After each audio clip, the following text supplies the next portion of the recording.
Welcome. Sabaiलाई namaste, good morning, good evening, Nepalमा. I hope everyone is doing well. तपाईहरु पहिला हाम्रो Poisson सेन्टरको वेबिनारमा join हुनुभएको थियो होला over the last year and a half. But if you haven't, if this is your first time, सबैलाई welcome छ हाम्रो Nepal Poison Center Collaborative को तर्फबाट. So today marks the new season of our monthly webinars. हाम्रो 2-3 महिना चाहिँ pause मा थियो. And what a great way to begin, as the rainy season is beginning in Nepal. Snakebite season is beginning. We have a really exciting speaker today. Before I introduce our wonderful speaker and the talk today, म briefly चाहिँ हजुरहरुलाई हाम्रो यो last few months को Poison Center Collaborative को थोरै in 2 minutes I'll share with you some activities that we've had ongoing. पहिला त्यहाँ मैले QR code राखेको छु यो screenमा. If you can see that, please use that to follow us on Instagram so that तपाईहरुलाई you can get up-to-date information around poisoning. So अहिलेसम्म है हाम्रो TUTH मा हामीले Poison Center खोलेको almost 2 years हुन थाल्यो. And we have received calls and services, provided service to almost, kind of all parts of the country. And this is data as of January 2025. तपाईहरुले देख्न सक्नुहुन्छ. So really kind of more aggregated in the Bagmati region, but around the world. हामीले अब education content webinars पनि टन्नै गरिसकेका छौं. यो पनि हजुरहरुलाई सबै available छ. यदि तपाईहरुलाई aluminum phosphide को बारेमा सिक्नु छ, heavy metal poisoning को बारेमा सिक्नु छ, paraquat poisoning. Of course, we had done a large webinar last year, snake identification raw snake bite भनेर पनि गरेका थियौ last year, है. Lead prevention. So you can go to this QR code, हाम्रो यो HAPSA Nepal को QR code हो, and all these lectures will be there. अब चाहिँ हामी यो पोइजन सेन्टरबाट चाहिँ we're actually moving on to a poison center collaborative.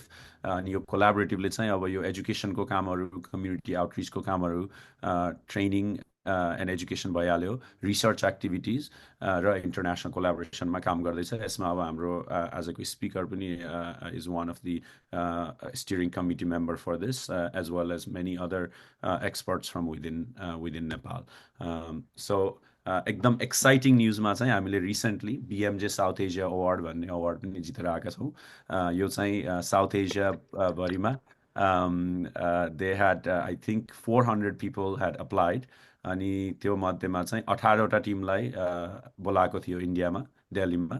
अनि त्यो 18 वटा मध्येमा पनि दिनभरि त्यो इन्टरभ्युजहरु गरेर then they chose us during award ceremony. So this is a really proud moment for हाम्रो टिमको लागि.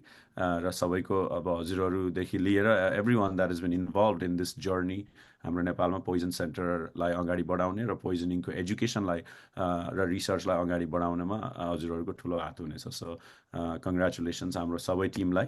र हजुरहरुको लागि पोइजन सेन्टर कोलाबोरेटिभमा जोइन गर्न चाहनुहुन्छ, रिसर्च एजुकेसनहरुमा भाग लिन चाहनुहुन्छ भने हजुरहरुले यो इमेलमा इमेल गर्दा हुन्छ. You can always message on Instagram or Facebook also. हाम्रो सोशल मिडिया मैले अकाउन्ट अघि देखाइसके.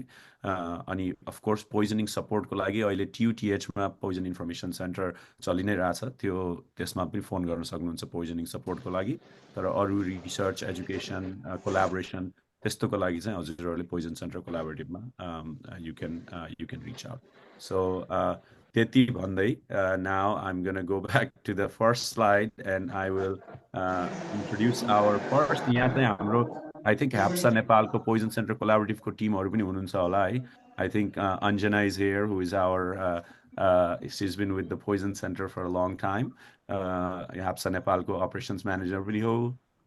I think Rajesh Sharma couldn't be here today, who is leading this effort. अरु को हुनुहुन्छ यहाँ हाम्रो HAPSA नेपालको टिमबाट? If you are, just say hello. Pankaj is here. Prashantas is here. Yeah, there you go. Anjana is here. I can see her. Anyway, so welcome to the team. You're saying this takes a village to do all this. So without further ado, I will introduce our wonderful speaker for today. So today we have Today we have Dr. Sanjib Kumar Sharma. He is director at BPKIHS Institute of Health Sciences in Dharan, Nepal, and he's a professor of internal medicine and cardiology and consultant nephrologist as well. Professor Sharma is involved in a number of international research projects, collaborations, and partnerships that include international registries, epidemiology studies, diagnostic studies, health system research, and clinical trials related to cardiovascular diseases, kidney diseases, NCDs, as well as snakebite. He also leads a number of community outreach programs known as KHDC Nepal, which does prevention, early detection, and management of kidney diseases, hypertension, diabetes, and cardiovascular diseases. He served in WHO as an expert member in the roadmap to snakebite and guideline writing in snakebites. He contributes actively in several national and international technical and scientific organizations and expert committees. He has published more than 200 articles and wrote booklets and chapters in books. Now, personally, when we started this poison center, when we were going around meeting folks working on snake bites around the world, they would always say, "Oh, have you worked with Dr. Sanjib Sharma? He's worldwide. He's known from our colleagues in Germany to the U.S. to Bangladesh, and when we looked at the WHO guide to develop Poison Center and do the last year lecture, all the pictures that were of snakes were had Dr. Sanjeev Sharma's name in the bottom. So we are so lucky to have him join us for this webinar today. र मलाई एकदमै विश्वास छ कि तपाईँहरूलाई पनि यो time एकदम fruitful रहनेछ end please make sure तपाईँहरूको केही प्रश्नहरू छ भने keep it with you so at the end we can do a question and answer session after Dr. Sharma's talk is done. So, Dr. Sharma, the floor is all yours. Welcome.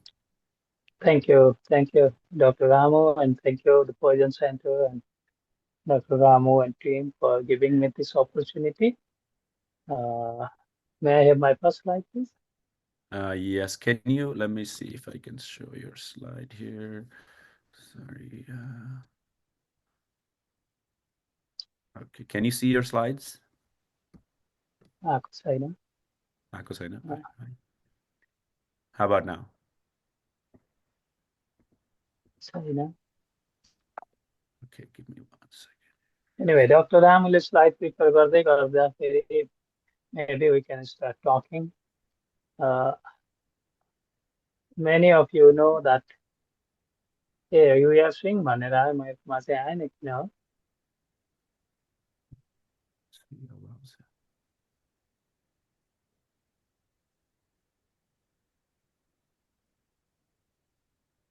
Okay, अब आयो?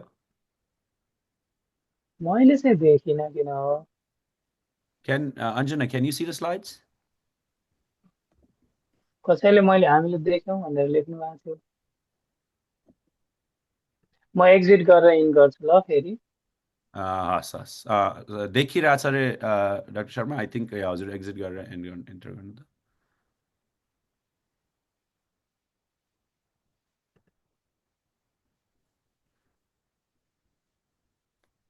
को छ यहाँ हाम्रो सन्तोष रहेछ ल ह्याप्साबाट who else is here from the HAPSA team? I see Santosh, I see Pankaj. Pankaj is our HAPSA Nepal president.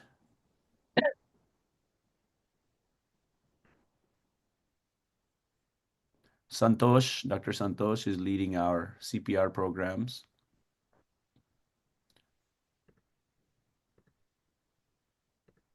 That's all I see.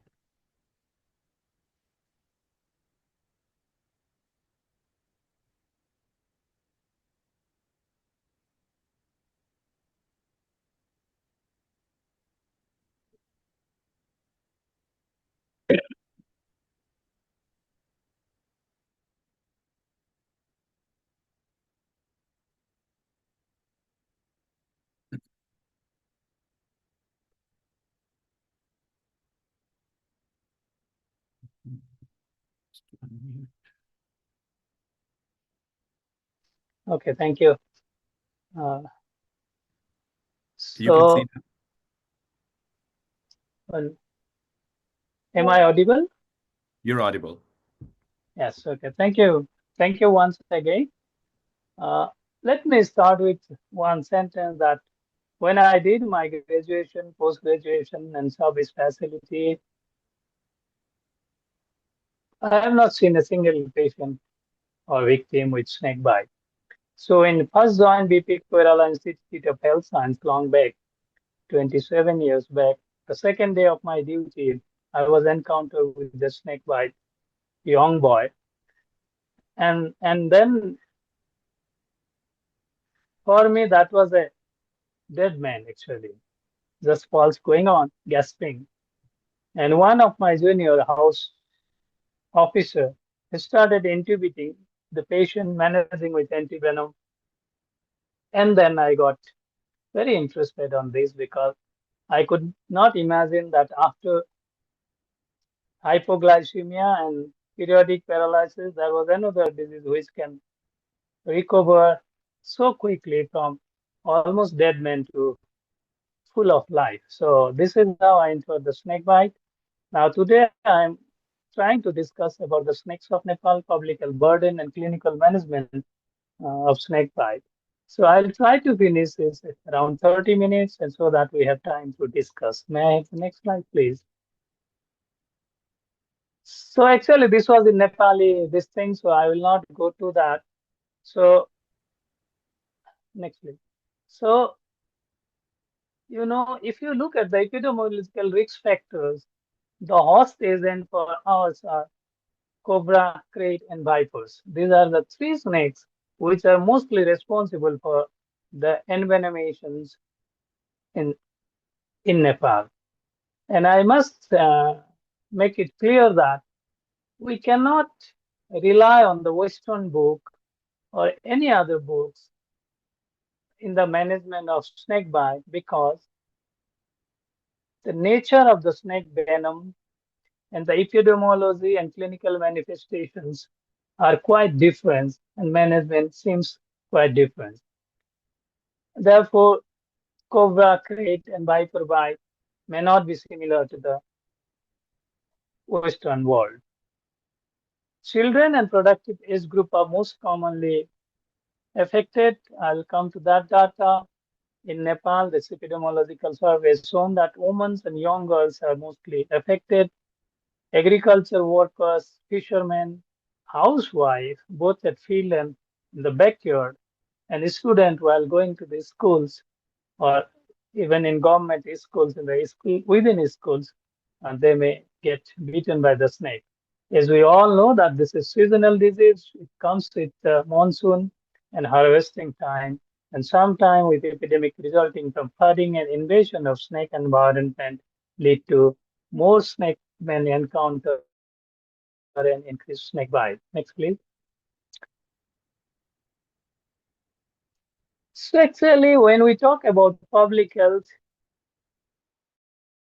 and how big is the problem of snake bite in Nepal, initially, when I encountered snake bite, I went through this national data of 2002, and I see that there were around 200 snake bite, 400 snake bite and now 21 deaths all over the Nepal. That is what national uh, annual report of snake bite was all about. But then, even in my institute, there were more cases.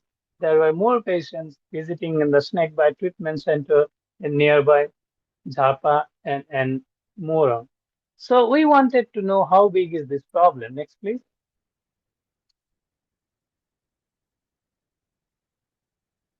And though we did, there were a lot of epidemiological studies, at least fragmented. Some were done in Western Nepal, some mid, and some Eastern Nepal.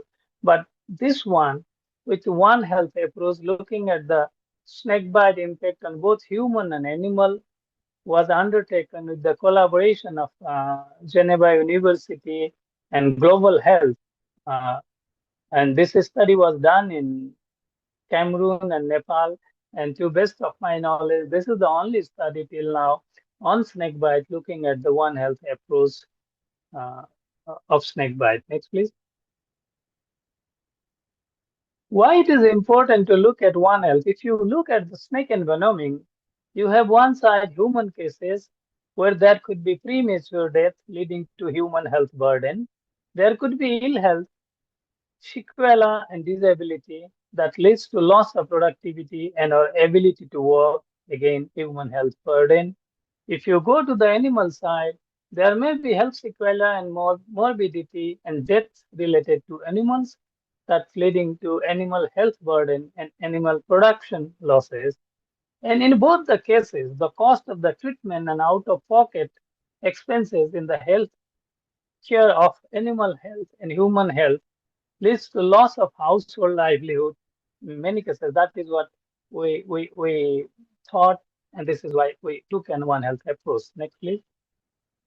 Now, quickly coming to the burden of snake bite in Tarai region of Nepal, because this was done in from Mechi to Mahakale, covering entire region with satellite image randomizations uh, with accuracy of 1 meter. If someone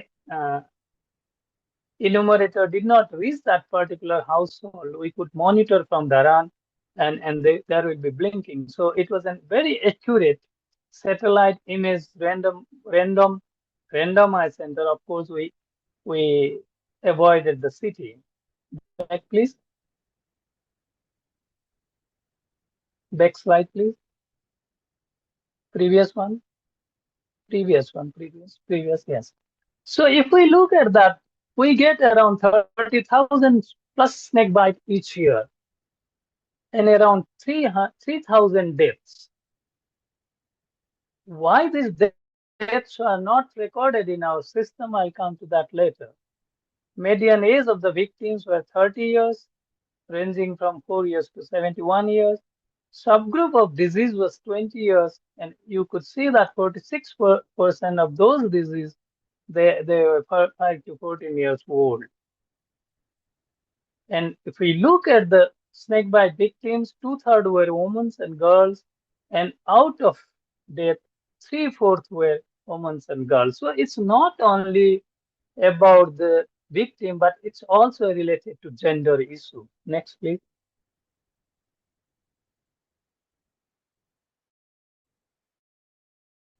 So I'll not go to all those figures, but look at burden in the Institute of Health Metrics 2019. You know, this is a prediction always done by Eve May. So it is actually very big burden. That is what this study tells about.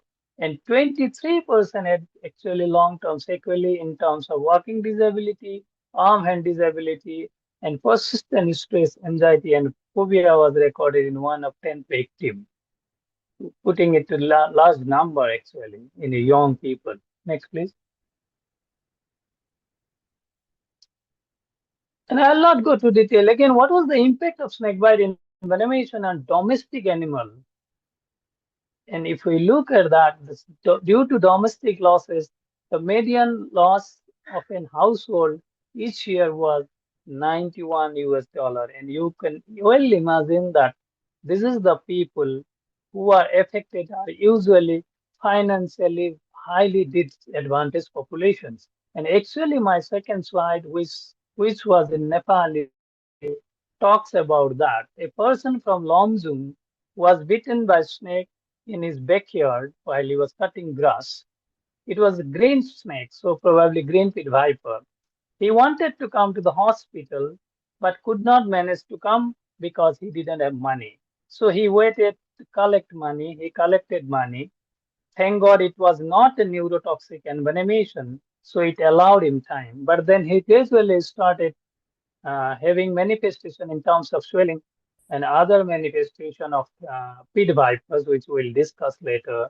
The next day he came to Basi hospitals where antivenom was not available, so he was referred to another district hospital where he received 2 vials of antivenom, but because they said there is no ICU, so he was referred to medical colleges in medical colleges, he was given 10 vials of antivenom. He develops an typical symptoms of anaphylaxis, but that was thought as an envenomation. Management is not done, and he was died. He died. So see, this family now, who was the bread earner, has borrowed money to save him, to bring him, because they had to walk 4 hours to reach an motorable road, now landed in a huge poverty.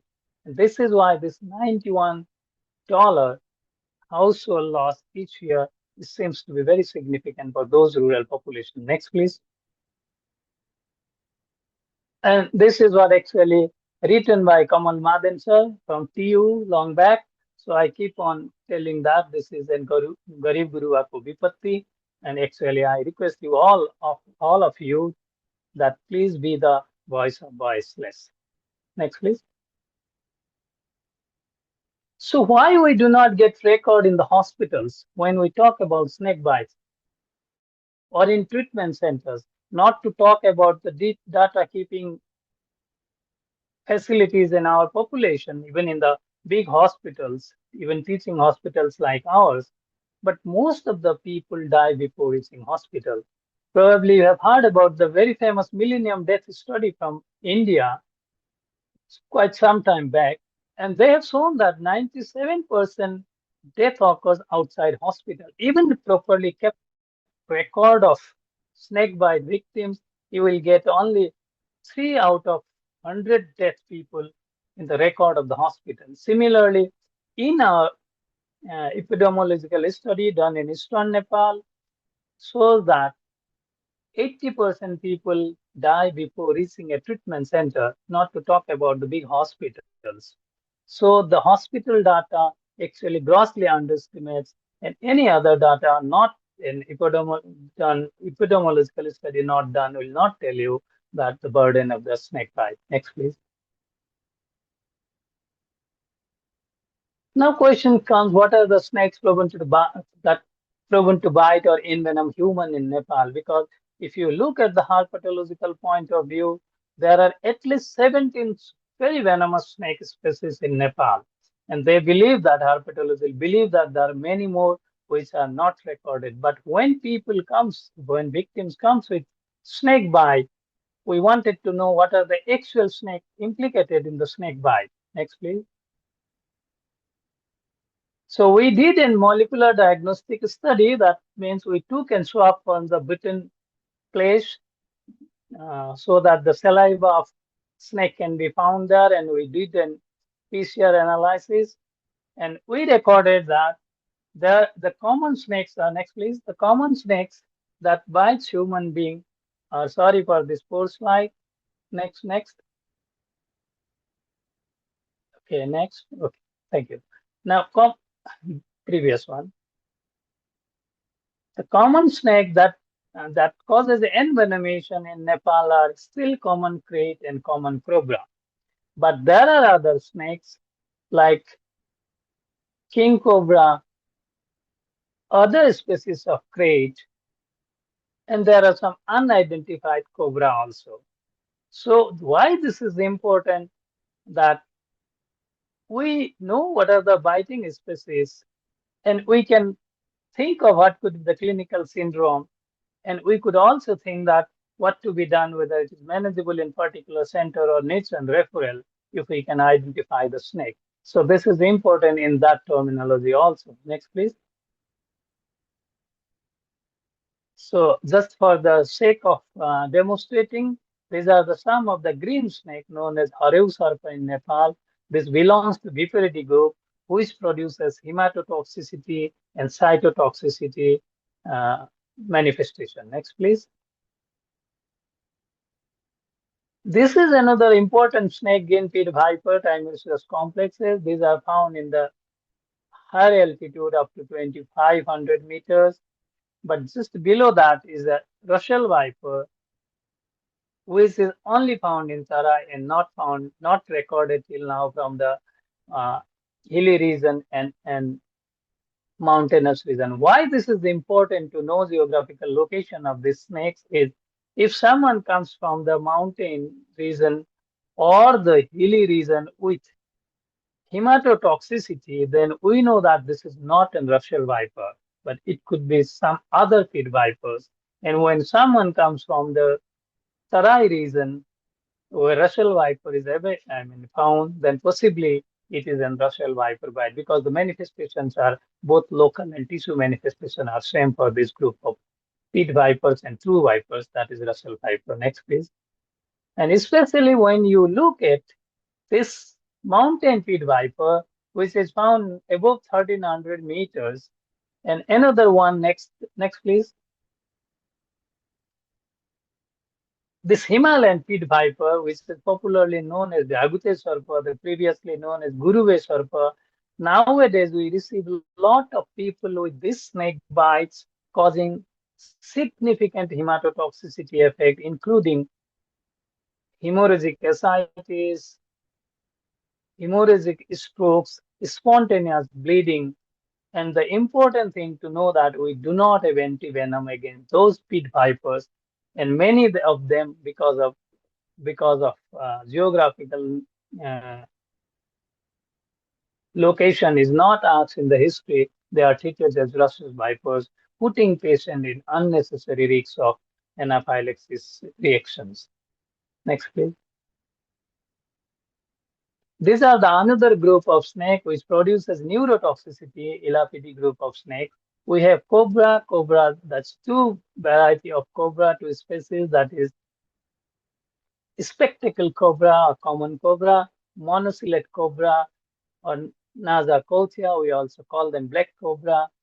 King cobra, though we call it cobra, this is not a cobra species. It is known as Ophiophagus hana. And crate Bangarus species.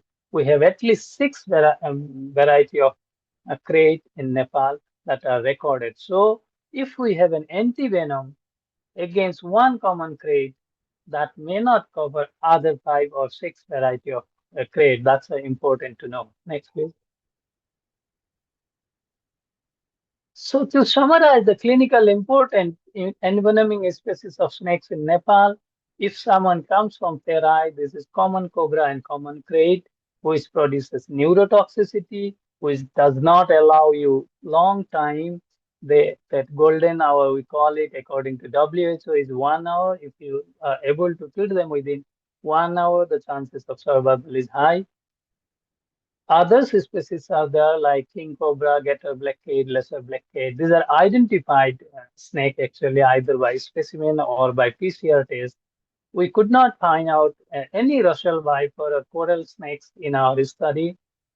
So we are not sure. And Russell viper is such, the snake is abundant, but the patient coming with envenomation is less. If patient comes with envenomation from hills or mountain region, it could be pit vipers of any variety. Multiple pit vipers are there, and Himalayan crate could be one of the species if there is neurotoxic bites. Next, please. If anyone wants to more, there are books which are available freely online. Next, please. When snake bites someone, they in the rural community, they always start doing some first aid.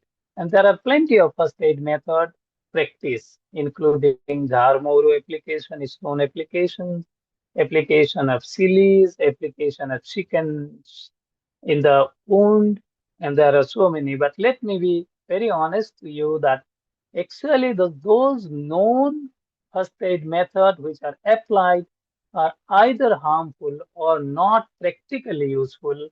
Therefore, the first aid methods we call is going to the hospital, going to the treatment center is the only effective first aid method. Next, please. The basic principle of medicine, we all know that do not harm principle. And if you could see that in case of snake bite, many people put tight tourniquet, and these are the consequences. And especially the right top corner lady who was beaten by a non-venomous red snake, uh, and they applied the tourniquet, tight tourniquet, and she suffered to that extent. Next, please. So what is the do first aid practice we should do is acronym we produce is right now, or for reassurance of the victim. That is very important. Immobilization whole patient, especially the bitten limb, but this is for me is not practical in many instances. And if you especially try to put and pressure immobilize in the bandage or pad, that takes a lot of time. And because our patients are mostly bitten by common crate and common cobra, the time is very important factors. Therefore, I do not encourage anyone trying to apply for pressure immobilization bandage or so on. So going to the hospital as fast as possible. And we have demonstrated that using motorcycle as a means to transport will save patient, meaning that in the terrain region where difficult motorable roads are difficult, motorable vehicles are four-wheelers are not there, this motorbike can quickly bring the patient to treatment center and save life. So we recommend we're coming to the motorbike or an ambulance or anything, keep talking to the patient because the ptosis and inability to talk tells you that this patient has already developed neurotoxicity. No arterial tourniquet at all, no cutting, no sucking, as we all know, and observe the victim for 24 hours. Next, please. And coming to the clinical manifestation, actually, what are the snake venom? You know, this is the most complex chemicals, one of the very complex animal. But if we want to simplify it, probably we can make it in two categories. One is enzymatic toxin and another is non-enzymatic toxins. Among these, enzymatic toxin, phospholipase A2, metalloproteinase, and serine proteinase are the most important venom which produces clinical manifestation. Next, please. If we look at this manifestation, next, this phospholipase A2 produces all kind of manifestation, neurotoxic, hematotoxic, and cytotoxic. But phospholipase A2 of crate does not produce cytotoxic and myotoxic and hematotoxic effect, except black crate. They may produce hematotoxic effect, but this envenomation is rare. Two other proteins with metalloproteinase and serine proteinase, they produce hematotoxicity and cytotoxic and myotoxicity. And this vipers has an abundant of it, and they basically manifest with hematotoxicity and cytotoxicity. Next, please. If we look at the neurotoxicity from crate and cobra, we have two specific uh, actions from these two group of venom. For crate, it is a presynaptic neurotoxins that deplete synaptic vesicles, destroy motor nerve terminals, and axonal degeneration occurs. Meaning that when there is a neurotoxicity due to crate bite, this destroy our terminals. So the effect of envenomation lasts long, prolonged, and it takes time to recover. On the other hand, if you talk about cobra envenomation, that is, for example, postsynaptic alpha neurotoxin like bungarotoxin, alpha bungarotoxin, these are postsynaptic and can be antagonized by neostigmine and by competitive inhibitions. And they, because this is postsynaptic, does not destroy the nerve terminals, their recovery is very fast because the receptor venom complex uh, life is less than 24 hours. Therefore, patient, if even if they develop respiratory failure, if you intubate them and provide Ambubec, they usually recover within 24 hours. Next, please. So if we try to divide the clinical features, we can divide them into local and systemic effect. Local effect in terms of venom effect, swelling, necrosis, spontaneous bleeding from the bite side, or acute compartment syndrome can occur. It's extremely rare. We have not come across.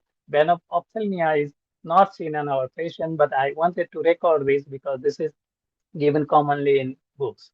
Systemic effect is basically hematotoxicity and neurotoxicity because Russell Viper envenomation is not common in our population. The patient coming with shock and AKI is very less. Basically, they comes with pit viper envenomation, and mostly this is local myotoxicity and psychotoxicity. But Himalayan pit viper and mountain pit viper are now causing a lot of hematotoxicity, though. Please. So let us see some of the features in image term. Next, please. So this is neurotoxic cobra envenomation. The picture on the left side is from Bangladesh, where this Naza Kautia is very common, and you could see that local effect. Right one is both from the Naza, that is common cray. This is from Nepal, and these wounds are of more than 6 month duration. So, cobra envenomation, along with neurotoxicity, produces local tissue damage. That's very important to understand and try. And this is an important feature to differentiate between cobra envenomation and crate envenomation. Crate envenomation doesn't produce any local injury in terms of necrosis or wound. Next, please. Neurotoxic envenomation is produced by cobra and crate envenomation is a kind of descending paralysis starting with a small muscle of eyes. So the first symptoms is ptosis, and when we see the ptosis, we immediately start pushing antivenom, and that descends gradually to produce further effect and ultimately may leads to musculoskeletal manifestation and respiratory failure, and patient may need mechanical ventilation, and if not intubated and artificial ventilation not given, patient dies. Next, please. So this is how the actually descending paralysis occurs. Initially, ptosis appears, followed by ophthalmoplegia leading to diplopia, then gradually inability to protrude the tongue beyond incisors. This is where we call inability to protrude, and inability to swallow follows, and broken neck sign, inability to open mouth, loss of gag reflex, paradoxical breathing, skeletal muscle weakness, respiratory paralysis, or the progressive paralysis, which may cause death of the patient. I would like to put a point here that if someone has loss of gag reflex, he needs airway protection. Therefore, this could be an important point while evaluating a neurotoxic envenomations. Next, please. We also developed a neurotoxic scores for sometimes the confusion occurs whether to give an antivenom or not to give antivenom because the neurological sign persists. Therefore, we have developed a simple score present 1, absent 0, and anyone having more than 2 scores increase from the baseline should receive further management. Next, please. And this is a point where we are trying to differentiate between cobra envenomation and crate envenomation. Next, please. So if someone comes with the time of bite, if you look at this is a nocturnal bite, and not all crate bites are nocturnal bites unless you have picked up a crate and handled it. Next, please. And because this is a nocturnal bite, it mostly occurs during sleeping, and therefore it is an indoor bite. And next, please, activity time. And cobra becomes very active during morning hours and evening hours. Therefore, most of the snake bite occurs in dusk or dawn. In case of cobra bite, the crate bite is a nocturnal bite. And in case of crate bite, the people may come with pain abdomen also. Therefore, if someone is all right, has slept last night in the ground, and produces some neurotoxicity and has pain abdomen, this is a crate bite. And next, please. And if someone has local swelling or ecchymosis of necrosis of muscles, then this is a cobra bite. So this is how we can syndromatically try to differentiate between crate bite and cobra bite. Why this is important to differentiate, I'll come to that later. Next, please. This is a local envenomation by bacteria device. You could see that blister formation, hemorrhagic blister, swelling, necrosis, and intramuscular bleeding causing increase in the muscle size. And rarely it can produce compartment syndrome, but actually documenting compartment syndrome is difficult, and no one should attempt to do vasectomy unless the antivenom is given and hematotoxicity is corrected. Next, please. This is a Russell Viper envenoming, which causes profuse pain, swelling, blistering, and patient usually comes with shock if it is delayed. And because of the bleeding, they may produce AKI. And lately, it can also affect neurological system, producing ptosis and facial paralysis. But this is an extremely late phenomenon, and dialysis is often required. Next, please. And next, next. And we have seen that previous one. We have seen that next previous one, please. The two snake, that is Himalayan pit viper and mountain pit viper, which is commonly known as Guruve or Himalayan pit viper, commonly known as Vyagute Sarpa, they also now it is coming with profuse bleeding. So maybe misdiagnosed as Russell viper and given antivenom. Next, please. So clinical manifestation, if we have to summarize, then we can summarize in two ways. This is a neurotoxic manifestation and hematotoxic and tissue manifestation. Neurotoxic manifestation is produced by cobra and crate. Crate is mostly nocturnal bite, and early morning or evening is cobra is active, so it bites. Encounter occurs more.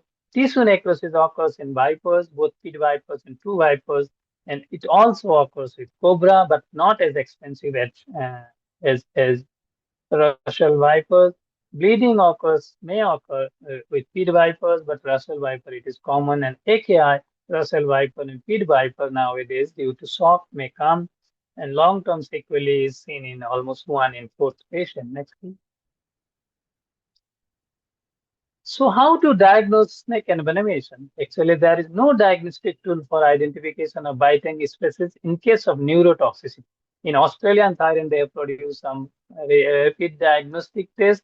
We tried for 3 years in collaboration with Germany group, but we could not produce an RDT for neurotoxic because of the cross reactivity. And 20-minute whole blood clotting test is very good. Our resource is limited to screen and monitor coagulopathy. It is highly specific, up to 91% and fairly sensitive, but we need a very clean vial and it should be done properly. Next, please. And we are also recently we are funded for an artificial intelligence and snake identifications, which will be over in 2026. We are doing this study where we are trying to see the photographs or the bitten species, and AI will try to help us this species identifications. And along with the clinical manifestation, the clinician or caregiver, we hope that will be very confident to identify snake species and manage the people accordingly. Because actually, out of snake bite, only around 7 to 10% uh, snake bite victims as a feature of envenomation, and these are the venomous snake bite actually. Next, please. So clinical management, the antivenom is the only available antidote for the snake envenomation. We have a polyvalent antivenom imported from India, which covers so-called big four in India, that is common cobra, common crate, Russell viper, and soy skull viper. But as you have noticed that we do not have soy skull viper recorded till now. Russell viper envenomation is extremely uncommon. We may get few patients, even not the double digit. Therefore, we practically have an antivenom against only cobra and common crate. When we give antivenom, anaphylaxis is a major challenge, and therefore we should practice prompt identification of anaphylaxis and management of it. Supportive therapy, because antivenom alone cannot be reliable when the respiratory paralysis occurs or advanced envenomation occurs, they need respiratory support. And of course, wound care is uh, has to be done, is done for other wound care, especially necrosis type wound care. Next, please. So, what is the dose of antivenom for the treatment of snakebite with neurotoxic envenomation? To best of our knowledge, this is the first randomized controlled trial done to see the dose of antivenom in neurotoxic bite. I'll not go to detail, but to summarize it, next slide, please. The the initial dose should be 10 vial diluted in saline. IV infusion should be given in 2 ml per minute. Therefore, around 100 ml antivenom of 10 vial is infused in around 50 to 60 minutes. The maximum dose allowed is 20 vials. No more than 20 vials would be used because if patient has not responded to 10 vial, at least not started to responding with 10 vial, it's very unlikely that this patient will respond to more vial. However, we can allow them to repeat 5 vial each if neurological sign deteriorates for the 2 more time. And of course, we know that snake venom infuse same amount of venom to children or adult, and the purpose is to neutralize the venom. So dose is same in adult with children. Repetition of antivenom dose is neurotoxic envenomation is allowed if neurological signs deteriorate. And this is where the neurological score can be of help.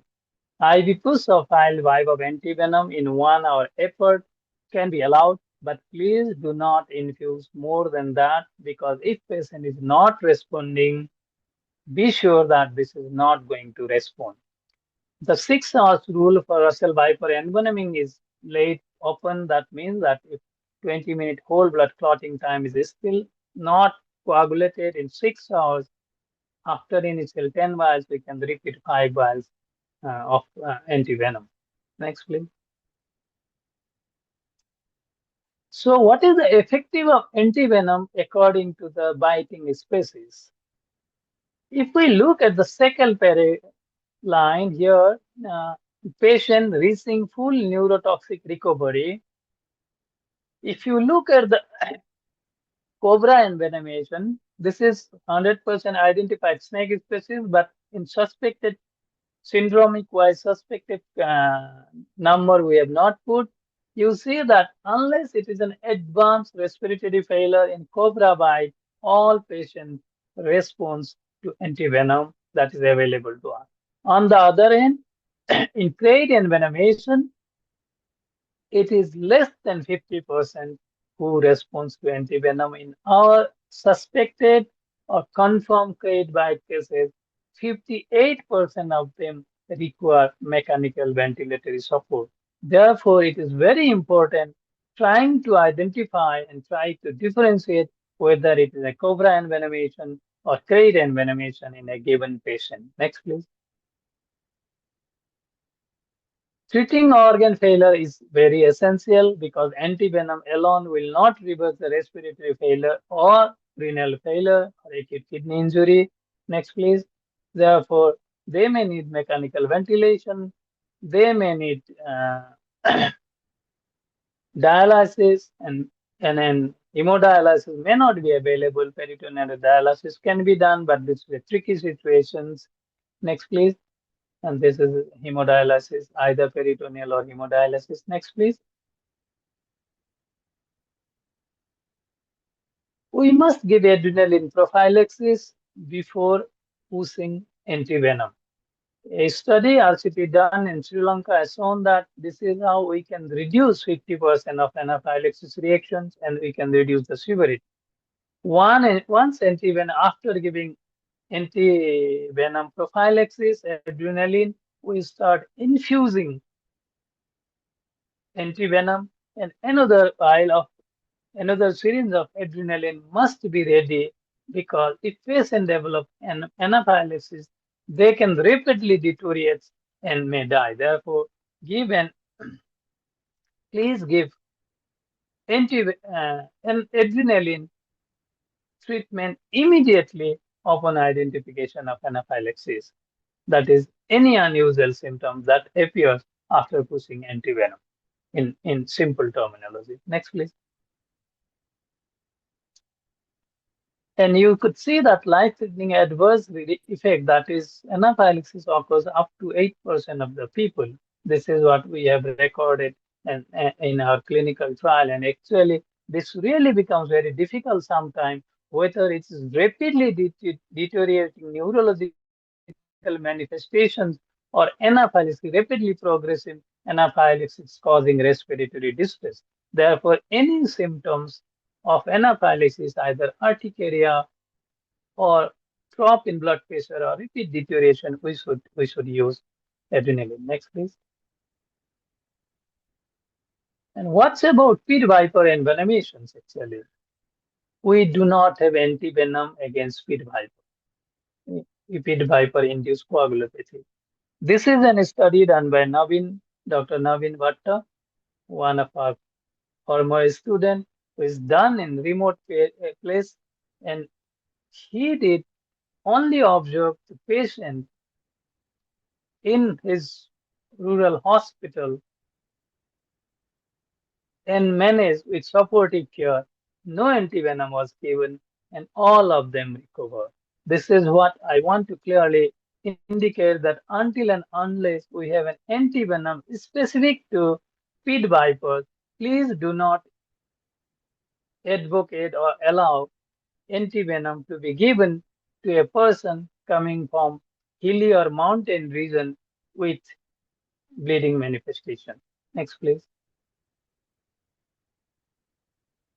If antivenom is not available, what to do? First of all, if you are suspecting cobra and crate bite, please refer them immediately.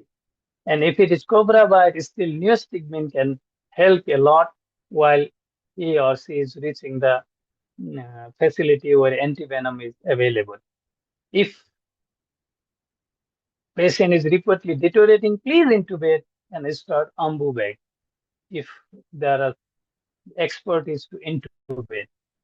Coagulopathy, if not Russell Viper, in all other coagulopathy related to pit viper, it is supportive therapy, rest avoidance of intramuscular injection, as we do for example, the anticoagulant induced coagulopathy or idiopathic thrombocytopenic purpura severe, and FFP or blood transfusion is only in case of major bleeding, and if people are dying because of bleeding, then only please infuse blood. Next, please. So summary of management, cobra envenoming response nicely to antivenom. Dose is 10 vials. Actually, they usually respond within 10 vials, and if not, maybe they needed 5 vials. Our maximum dose in cobra bite in clinical trial was 13 vials. Do not push more polyvalent antivenom. Maximum 20 vials are enough if you are thinking that batch-wide potency is different in case of antivenom. Crate envenoming is difficult to treat. Antivenom may not work. Pit viper envenomation, supportive treatment only. Severe signs, symptoms needs specific therapy. In case of respiratory paralysis, needs assisted ventilation. In case of AKI, needs renal support. Reaction to available antivenom is very high, including life-threatening. Adrenaline prophylaxis in prompt treatment of anaphylaxis is must. Next, please. No medicine is complete without preventive medicine. And as you know that we should walk safer, we should work safer. And this is what Dr. Yutun Puk produces a boot in Myanmar. But I think that's not a very useful in our population because their snake is viper snake, Russell viper, which is a big teeth. Our snakes are cobra and crate with a small teeth. Even a gene friend can avoid it. But most importantly, crate bite occurs during sleeping, and other snake bite occurs during day-to-day activity. But if we are walking in the dark, then we should take light, and if we are walking in grassy area, then we should take an stick and hit the ground before going to a snake bite prone area. Next, please. Safer sleeping. Using tugged mosquito net is essential, and sleeping not on the ground, that means on the bed or cot, is important, but that may not be effective in rural, remote areas of Tarai. Therefore, we advise to use bed net because we have shown that sleeping on a cot or under bed net decreases the risk of nocturnal bite in Nepal. Actually, government has adopted this already in their slogan. Next, please. Prevention of snakebite related death is carrying out immediately taking the patient to a snakebite treatment center using motorbike because this is easy in the rural area and this available. mm, its availability is quite high. This is what we have shown pre-post study done with the victim in between pillion rider and driver. Uh, Motorcycle use should be done to take the victim to the treatment center to prevent snake bite related death because 80% of death occurs before reaching hospital. Next, please. Currently, nationwide awareness campaign is going on, led by the Rotary Kathmandu. We are I mean technical partners with them. It is in the 5 languages, and at the posters are there, radio programs are there. We are trying to educate people how to remain safe and avoid snake bite. And if case of snake bite occurs, the motorcycle should be used to reach quickly to the nearby center.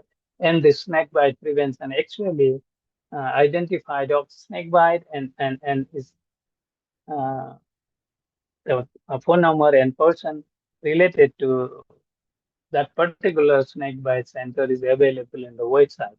Next, please. So to conclude my talk, snakebite is major public health issue in Nepal, but it still remain ignored by the policymaker mostly. But I must appreciate that Nepal government is providing antivenom free of cost, but I believe that is not enough. Two major manifestations are neurotoxic and hematotoxic and cytotoxic in Nepal because we have mostly either bipyridi group or elapedi group. Careful observation of development of neurotoxic features should be done. Ptosis is the first manifestation, and for bleeding manifestation, if we are suspecting we are suspecting Viper's group, then 20-minute whole blood clotting test is good way to do it. If INR facility is there, we can use INR. AI-based diagnostic tool or RDT may be available in near future to identify venomous biting species or non-venomous biting species by AI. Antivenom and supportive treatment should be employed in all patients with snake bite. With envenomation, reaction to antivenom is very high. Prophylaxis adrenaline should be given, and treatment, immediate identification and treatment of anaphylaxis must be done. Snake bite and snake bite related death can be prevented. Next, please. Thank.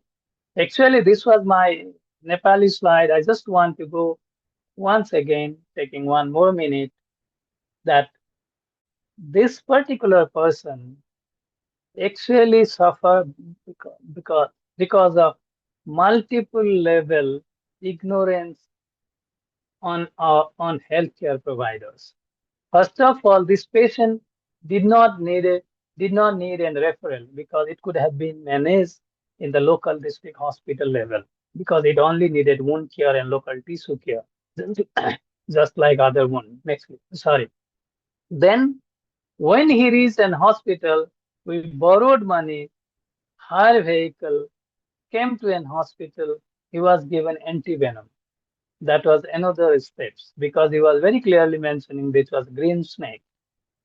And another point was that he was advised to get admitted in ICU, and ICU bed was not available. Then again, that was not needed. And when he is one of the medical colleges where we believe that the best available knowledge and skills are there, unfortunately, he received another 10 vials of antivenom. And we could not identify the side effect, severe life-threatening side effect, antivenom, and we lose that person. So I sincerely hope that this kind of things does not happen in future. Next, please. And to treat snake bite, we do not need sophisticated armamentarium. This is where we started educating paramedics long back 90 plus, where snake bite treatment was done in a two school decks. And if someone developed envenomation, he was laid in the nearby one bed and given antivenom. Fortunately, in Damak area, the most common envenomation is cobra bite. Therefore, the response rate was very good. This may not happen in case of Western Nepal, where crate envenomation is more common than cobra bite, but still we can manage, identify them, and refer them appropriately after initiations of 10 vials of antivenom. I thank you for your kind attention. Once again, I thank you for allowing me to talk in this topic to my heart. Thank you very much. Over to you, Ram. Thank you. Thank you so much, Dr. Sharma. That was an amazing, amazing lecture. Really nicely put together, succinct for our epidemiology, management, public health kind of really focused on our country. So that was really needed. So thank you so much. Let's do some. There is a lot of questions that we had, Dr. Sharma. पहिला चाहिँ यो हाम्रो रजिस्ट्रेसनबाटै question आएको थियो होइन so I'll just summarize. There are a few questions that I think might be pertinent. एउटा चाहिँ आएको थियो कि yeah, people asked about, I think you mentioned this on your talk, but people asked about how the antivenom we have from India, it doesn't work for the pit vipers, in the country. So people are asking about alternatives to that, and also on the same line of questioning, people are saying, is it worthwhile trying to manufacture a specific antivenom in Nepal, and what, why are we not doing that, and what are the challenges? So maybe that's the first question. Oh, that's a very sad story. The second question I'll address because it's a very sad story. We had an opportunity to do that. The Brazil was ready to help. US university was ready to help. Australian government was ready to help, but our politicians were not ready to accept. I'm very sorry to say. So this is the reason it is not done. But we are talking about regional venom now. If we can allow to milk venom in Nepal, legally it is not still not allowed. So if milk is venom is milk is stored and sent to at least even in India and produce antivenom specific to our snake, that will be wonderful. Why? First question, why pit viper does not respond to antivenom? I'll ask you if viral fever responds to antibiotic. Yeah, Because exactly. this is a totally different thing. They have 4 species, which are common kite, common cobra, soy skull viper, and Russell viper. Russell viper is very less. Soy skull viper is not there. So therefore, they do not have an antibody against the venom of uh, pit viper. Therefore, it does not neutralize it. Right. Yeah. And then another question, thank you so much. And another question that has come up, and I'm just going to try to summarize this for you on the side here. I know there's a lot, so we probably don't have time for all of them. But one of the questions recently, there was a article, I think यो सेतोपाटीमा आएको थियो काठमाडौँमा जता जता जतासुकै सर्प कसलाई phone गर्ने होइन so I think there was a question there of Kathmandu, I guess just to add to that question, our climate, we know climate change is real. Mosquitoes त हामीले नदेखिने ठाउँमा अहिले देखिरहेछौँ डेङ्गे देखिरहेछौँ होइन and I think this naturally affects snakes also स्नेकहरूको epidemiology so यो साँच्चै नै काठमाडौँमा तराईका स्नेक्सहरू आएका हुन् कि हिमालय अलि हिल्लीमै पाइनेहरू त्यो देखिरहेको कि घरमा what is the things that you are seeing? यो चाहिँ सर्प काठमाडौँमा आएका हुन् कि काठमाडौँका मान्छेहरू सर्प भएका ठाउँमा भएका हुन्? That's a big question. We are encroaching area of snake bite. Actually, अहिले के भयो भने सर्प पहिला पनि पाउँथ्यो, नपाउने होइन. गोमन पनि, राजगोमन पनि, किङ कोब्रा पनि पाउँथ्यो. तर अहिले अब सोसियल मिडियाले यसलाई अलिकति बढी गर्यो. But having been said so, we are very much aware. Just I was talking that pit viper, 25 years ago, we never saw a case of hematotoxicity. And I used to argue with our Thailand colleague that your trimessurus has so much profuse bleeding when we do not have the same species. Then gradually, अहिले अब venom composition change भयो जस्तो लाग्छ, though I do not have scientific proof. But people are coming with severe envenomation with the same species known. Therefore, I think if we do not know the answer, we say it's climate change. So this is what I would say. But then again, maybe another point, Kathmandu is getting hotter. This is a livable condition for many species of snake now. So they may come from Tara itself in a logs or अरू सामानहरू केहीमा आएर यहाँ झर्यो भने पनि they have enough opportunity to survive here. So there may be multiple reasons. Actually, Setopati also asked me the question, and I refer it to someone else, herpetologist. Yeah, I figured they should have talked to you. And then अर्को question चाहिँ just clinical management मा crate bite हुँदाखेरि चाहिँ how long should one keep the patient on observation भन्ने कुरा छ, which I think that's a good question. And then I think in the same case there was a question about extensive local swelling. So if there is a rapid extensive local swelling, but INR and PT are within normal limits, should we proceed with giving snake antivenom? One question asks us duita. If you are trying to give antivenom, you are thinking of Russell Viper. And these two things does not happen practically. If there is an extensive swelling, there will be hematotoxic manifestation also. Therefore, but let me be very clear, unless and until you see a sure systemic manifestation, whether it is neurotoxicity or hematotoxicity, do not infuse antivenom, because antivenom does not work in a local tissue necrosis for some reason we don't know. In case of hematological manifestation, make sure that the patient is from Tarai region, because if this is from the hilly region or mountain region, this is not Russell Viper. Therefore, do not infuse antivenom. You are only putting a risk of anaphylaxis and not causing good to patients. But supportive management should be done. Yeah, I think this answers the Dr. Prakriti's question about, if we don't know what a snake look like, should we base our treatment on geography?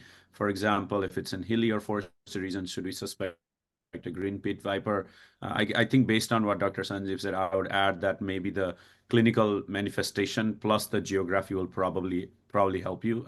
Yeah, I don't know if you have anything more. Yeah, I think one more question. Even patient bring the snake and it is a venomous snake, unless and until there is clinical manifestation, do not treat, because all snake bite, even by venomous snakes, are not, they do not inject venom. They may be dry bite, because bites are either offensive or defensive. Right. Offensive bite only inject venom.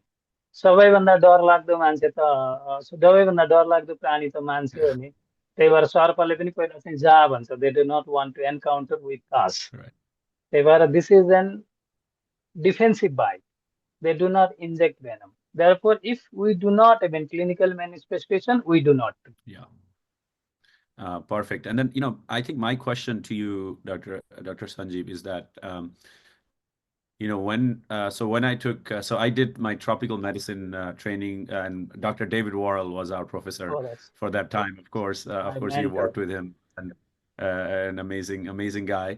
But one of the things that he taught us in the public health, that's the rural areas, when there is a snake bite, the method that they developed was the pressure pad splint method.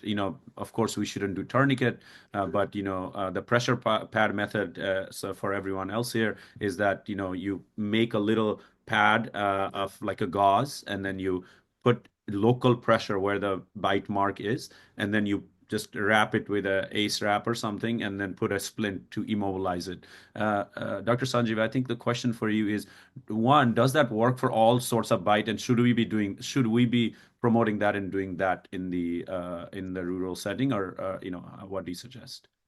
Number one, where the patient will get that?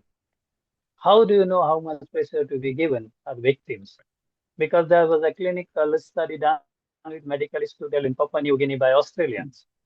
on this. Okay, and then most important point in our case is it's a cobra bite or crate bite.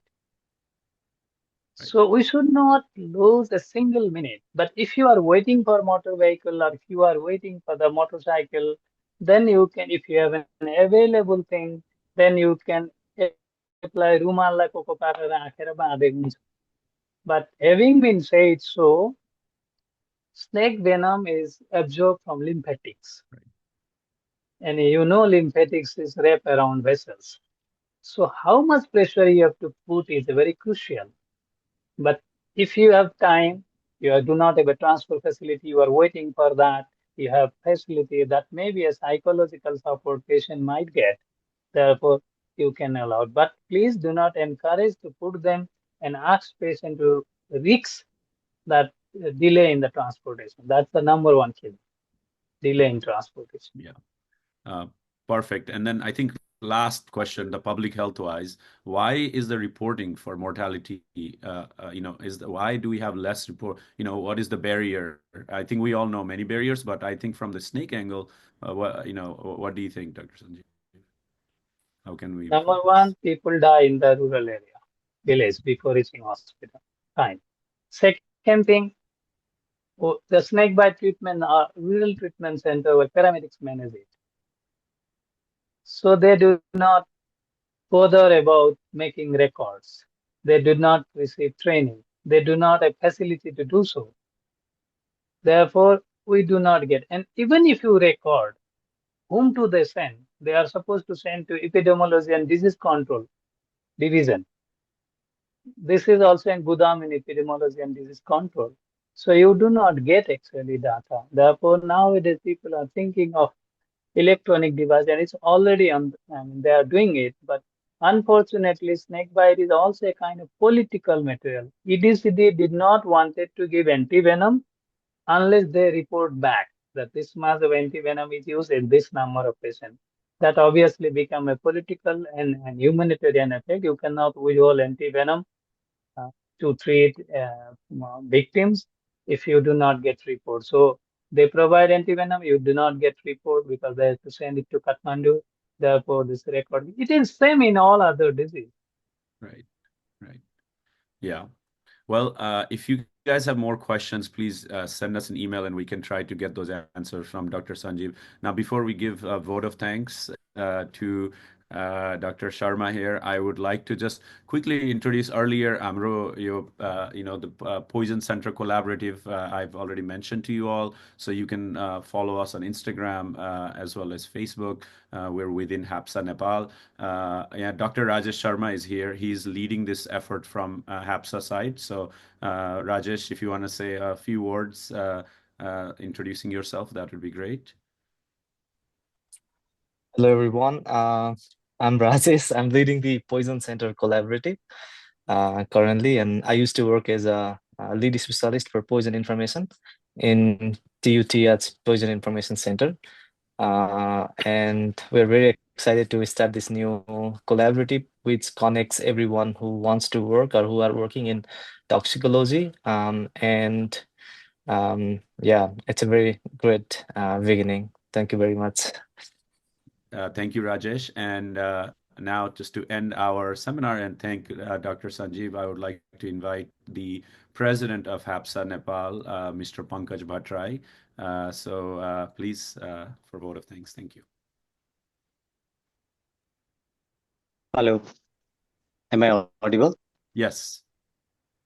Yeah, so first of all, thank you. Thank you everyone for joining today's webinar on snake bites topic, snakes of Nepal, clinical management and public health burden. Thank you everyone for joining. And a special thanks to Dr. Sanjib Kumar Sharma, Professor Dr. Sanjib Kumar Sharma for hosting today's sessions. अनि एकदमै हामीले सरको बारे पहिलादेखि नै हामी Rajesh through हामी थाहा पाइरहेको थियो स्टियरिङ कमिटीमा पनि हुनुहुन्छ so thank you so much sir for leading today so र यो अब पहिला PIC now it's PCC under Hapsa Nepal यो चाहिँ हाम्रो धेरै इनिसिएटिभ मध्येको एक हो यो पिसिसी सो यसमा चाहिँ हामीले आज हाम्रो पहिलो पिसिसीको पहिलो वेबिनार गर्न पायौँ so thank you everyone so special thanks to doctor Rajesh and Anjana too, and they have been leading the show under the guidance of Dr. Ramu Kharel. So सबैजनालाई एकदम धेरै धेरै धन्यवाद छ। अब चाहिँ यदि हाम्रो यो इनिसिएटिभमा यदि जोडिन चाहनुहुन्छ भने डक्टर रामुले भने जस्तै हाम्रो सोसियल मिडिया, हाम्रो इमेल थ्रु कनेक्ट गर्न सक्नुहुन्छ। हाम्रो यो पिसिसी मात्रै नभएर हाम्रो अर्को सिपिआर छ, रुरल ट्रमा को कामहरू छ, अरू इनिसिएटिभहरू छ, रिसर्च एन्ड रिपोर्ट राइटिङहरू सबैमा हामी इन्भल्भ छौँ। त्यसमा पनि you guys can contribute and learn and help us with the projects. So thank you everyone. यो पिसिसीको आज पहिलो उसमा र स्पेसल थ्याङ्क्स टु फेरि डक्टर सञ्जीव कुमार शर्मा र सबैलाई धन्यवाद दिँदै आजको सेसन फ्रुटफुल भयो होला भन्दै I want to thank everyone and and the show. Bye bye. Okay, thank you all. Thank you, Dr. Sharma. Please, round of applause for Dr. Sharma, Sanjib Sharma. Thank you.